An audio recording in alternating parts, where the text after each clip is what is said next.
Night అయితే 11:45కి మనం సాయి స్కంద హోటల్కి వచ్చాము. This is near to Kukke Subrahmanyam temple. So ఇదే అనమాట బిల్డింగ్ మనది, మనం ఉన్న హోటల్ ఇదే. సో ఇప్పుడైతే మేము రెడీ అయినాం and we are starting to temple. Because ఇక్కడ ఏదైనా పూజలు అవి చేయాలి అనుకుంటే మార్నింగ్ ఎర్లీగా విజిట్ అయితేనే టెంపుల్కి మనకు అన్నీ కూడా అవైలబుల్ ఉంటాయి. సో టెంపుల్కి అయితే మనం వచ్చేసినాము. ఉన్న హోటల్ నుంచి మేమైతే ఎక్కడ ఉన్నామో సాయి స్కంద హోటల్ నుంచి ఈ టెంపుల్ వచ్చేసి మనకి 1.5 కిలోమీటర్. ఇట్స్ 4 minutes డ్రైవ్ అనమాట. మేము అంత దూరం తీసుకోవడానికి రీజన్ ఏంటంటే కంప్లీట్ వీకెండ్ కావడంతో మొత్తం హోటల్ అన్నీ కూడా ఇక్కడ బుక్ అయిపోయినాయి మనకి. సో మాది అన్ప్లాన్ కాబట్టి ఏది కూడా ప్రాపర్గా లైక్ రూమ్స్ అవైతే చూసుకోలేదు. సో లాస్ట్కి మనకు నైట్ ఏది అవైలబుల్ ఉంటే అది అన్నట్టు తీసేసుకున్నాం అనమాట. చూడొచ్చు మనం with back temple back side చూస్తే ఎంత బ్యూటిఫుల్గా మౌంటైన్స్ అయితే ఉన్నాయి మనకి. సో ఇదే అనమాట మనం వెళ్తుంది Kukke Shri Subrahmanya temple. Okay, let's go. So ఇది మెయిన్ ఎంట్రన్స్ అనమాట టెంపుల్కి.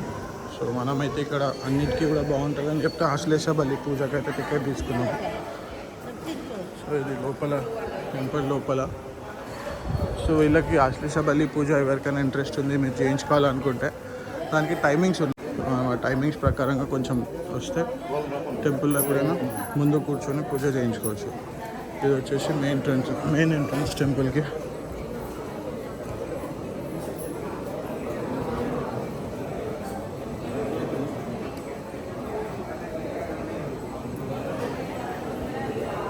సో వీళ్ళందరూ అయితే దర్శనం కోసం అయితే వెయిట్ చేస్తున్నారు లైన్లో ఇక్కడ.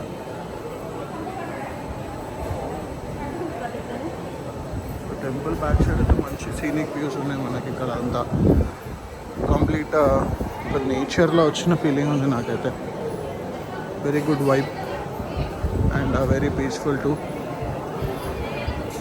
సో మనమైతే ఇప్పుడు పూజకి అయితే వెళ్తున్నాము. వన్స్ పూజ అయిపోయిన తర్వాత మనం మళ్ళీ బ్లాగ్ కంటిన్యూ చేద్దాం.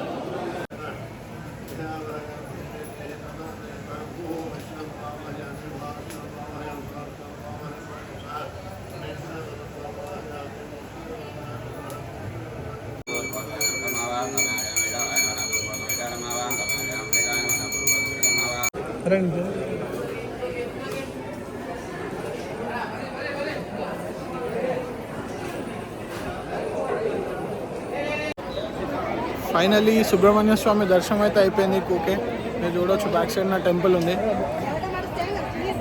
మేమైతే ఆశ్లేష బలి పూజ చేయించినాం. బేసిక్గా ఇక్కడ అందరు కూడా అంటే ఏదో ఒక దోషము, నాగదోషం అట్లాంటివన్నీ ఇక్కడ ఉంటే అందరికీ కూడా హెల్ప్ఫుల్ అని చెప్పి ఇక్కడ ప్రతి ఒక్కరు కూడా వచ్చి పూజ చేయించుకుంటారు.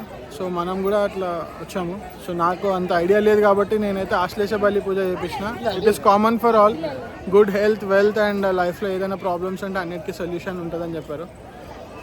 So this is it. బ్రేక్ఫాస్ట్కి అయితే వచ్చేసి హోటల్ విష్ణు వైభవ్ అని చెప్పి ఇక్కడ మీకు టెంపుల్ నుంచి ముందుకు స్ట్రైట్ వచ్చిన తర్వాత చిన్న స్ట్రీట్ ఉంటుంది. లెఫ్ట్ తీసుకొని లోపలికి వస్తే మనకి ఈ హోటల్ అయితే ఉంటుంది ఇక్కడ. ఇప్పుడే ఇక్కడ బ్రేక్ఫాస్ట్ అయితే చేసాం. ఫుడ్ అయితే చాలా అమేజింగ్ ఉంది. అండ్ వీళ్ళ దగ్గర unique and must try item అంటే Mangaluru buns. So Mangaluru buns is also ఒక బ్రేక్ఫాస్ట్ ఐటమ్ అనమాట. మీకు ఒక ప్లేట్లో 2 it's actually very good. Light sweet ఉంటుంది, ఎవరికైనా నచ్చితే లైక్ స్వీట్ ఇష్టం ఉన్న వాళ్ళైతే డెఫినెట్లీ ట్రై చేయాలి అది. సో మేమైతే కూకే నుంచి స్టార్ట్ అయిపోయి హోర్నాడు అన్నపూర్ణ టెంపుల్కి వెళ్తున్నాము. ఆన్ ది వే మా వాడు కొంచెం రిఫ్రెష్మెంట్స్ కావాలంటే బాటమ్ షాప్ ఒక సోడా కొట్టిండు. సో కూకే సుబ్రహ్మణ్యం నుంచి అయితే మనకి హోర్నాడు అన్నపూర్ణ టెంపుల్ అయితే 140 కిలోమీటర్స్ ఉంది. సో ఇది కూడా కంప్లీట్ ఘాట్ రోడ్. మా వాడు ఇంకో bottom shop కొడుతుండు.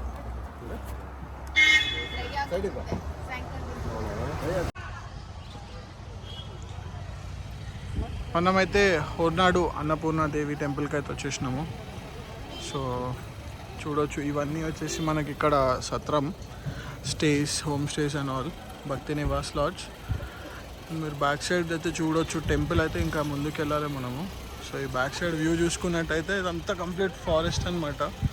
So these are the Western Ghats. ఇప్పుడే మనం ఈ వెస్టర్న్ ఘాట్స్ ఇవన్నీ క్రాస్ చేసుకుంటూ అయితే వచ్చినాము. కంప్లీట్ మాకు కూకే సుబ్రహ్మణ్య స్వామి టెంపుల్ నుంచి ఇక్కడికి ఇట్స్ ఇట్స్ ఆల్ ఘాట్స్ అనమాట. ఆల్మోస్ట్ 140 కిలోమీటర్స్ ఘాట్ కూడా వచ్చాము.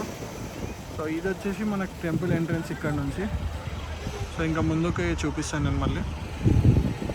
సో ఇదే అనమాట మన అన్నపూర్ణాదేవి టెంపుల్. ఇది వచ్చేసి టెంపుల్ ఎంట్రన్స్. సో పైకి వెళ్ళాలి. చాలా బ్యూటిఫుల్ ఉంది, పీస్ఫుల్గా అనిపిస్తుంది చాలా. ఈ లొకేషన్ టోటలీ ఒక నేచర్ లోపలికి వచ్చేసినట్టుంది. మన బిజీ సిటీ లైఫ్ నుంచి రోజు మాదాపూర్ హైటెక్ సిటీ తిరిగి it was all very risky drive కూడా. సో మీరు డ్రైవ్ ఎప్పుడైతే ప్లాన్ చేస్తారో కొంచెం డే టైంలో డ్రైవ్ చేయడానికి చూడండి. వచ్చి మనం ఇది main temple. My suggestion is try to come in car, డ్రైవే ప్లాన్ చేయండి. ఎందుకంటే మ్యాక్సిమం మనకి ప్లేసెస్ కవర్ చేయడానికి అండ్ ట్రాన్స్పోర్టేషన్ ఈజీ అవుతుంది. ఇది వచ్చేసి మనకి దర్శనం అయిపోయింది, ఇప్పుడే బయటకు వస్తున్నాం. ఇక్కడ వచ్చేసి మనకి ప్రసాదం సేవ కౌంటర్ అండ్ ఇది వచ్చేసి మనకి ఎగ్జిట్ ఇక్కడ నుంచి. సో ఇక్కడ మనకి శనిదేవుడు ఉన్నాడు. సో మెయిన్ టెంపుల్ అయితే ఇదే, ఇది ఇక్కడ ఉన్నది చూపించిన కదా. ఇది వచ్చేసి మనకి మెయిన్ టెంపుల్. చాలా బ్యూటిఫుల్ టెంపుల్ ఉంది లోపలైతే. సో ఇక్కడ నుంచి వచ్చి అయితే మనకి ఎగ్జిట్ దగ్గర ప్రసాదం అక్కడ టికెట్ తీసుకోవాలి. ఇక్కడైతే మనకు ప్రసాదం ఇస్తారు. ఇది వచ్చేసి ఇంకా టెంపుల్ ఎగ్జిట్ అనమాట బయటికి.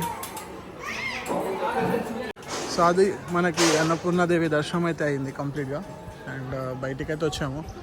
సో మ్యాక్సిమం ప్రసాదం అయితే ఇక్కడ లంచ్కి అయితే ఇక్కడ భోజనాలయం ఉందంట. సో ఒకసారి అక్కడ ట్రై చేద్దాం, వెళ్ళి చూద్దాం. అండ్ మళ్ళీ మనకి అంతా తిరిగి ఇక్కడికి టెంపుల్ ఎంట్రన్స్ దగ్గరికి అయితే వచ్చాను నేను. ఒకసారి ఇక్కడ నుంచి అయితే మీకు ట్రై చేస్తా, అమ్మవారికి అనిపిస్తుందో చూద్దాం మరొకసారి. సో ఇది వచ్చేసి మనకి మెయిన్ ఎంట్రన్స్. నేనైతే 15 Pro Max 10x జూమ్లో ట్రై చేస్తున్నాను మీకు చూపించడానికి. కొంచెం వీడియో షేక్ అవుతుంది. అండ్ ఎస్, ఇదే మన మెయిన్ గర్భగుడి అనమాట. మనకి ఇక్కడ నుంచి స్ట్రైట్ చూస్తే కూడా అమ్మవారు కనిపిస్తుంది. సో ఇది లోపల అమ్మవారి విగ్రహం అన్నపూర్ణాదేవి. చాలా బ్యూటిఫుల్ ఉంది, చాలా బ్యూటిఫుల్ ఉంది అలంకరణ. కంప్లీట్ గోల్డెన్ విగ్రహం అండ్ పాము వచ్చేసి silver. iPhone 15 Pro Max, somehow this helped me. And this is the main entrance. So మనమైతే ఈరోజు లంచ్ అయితే అన్నపూర్ణాదేవి దగ్గర తిందామని ఫిక్స్ అయినాము. మనకి ఎక్కడైనా సరే అన్నపూర్ణాదేవి టెంపుల్ అంటే మెయిన్ అన్నప్రసాదం. అది లేని మ్యాక్సిమం అన్నపూర్ణాదేవి టెంపుల్స్ ఎక్కడ ఉండవు. సో ఇక్కడ చూడొచ్చు, చాలా నీట్గా మెయింటైన్ చేస్తున్నారు వీళ్ళు అన్నదాన సత్రం. ఇక్కడ మనం టెంపుల్ నుంచి ఎప్పుడైతే దర్శనం చేసుకొని బయటికి అయితే వస్తామో రైట్ సైడ్లో ఒక చిన్న గేట్ ఉంటుంది అనమాట, అన్నప్రసాదం ఆలయం అని. సో ఆ గేట్ లోపల నుంచి అయితే నడుచుకుంటూ ఇక్కడికి రావాలి.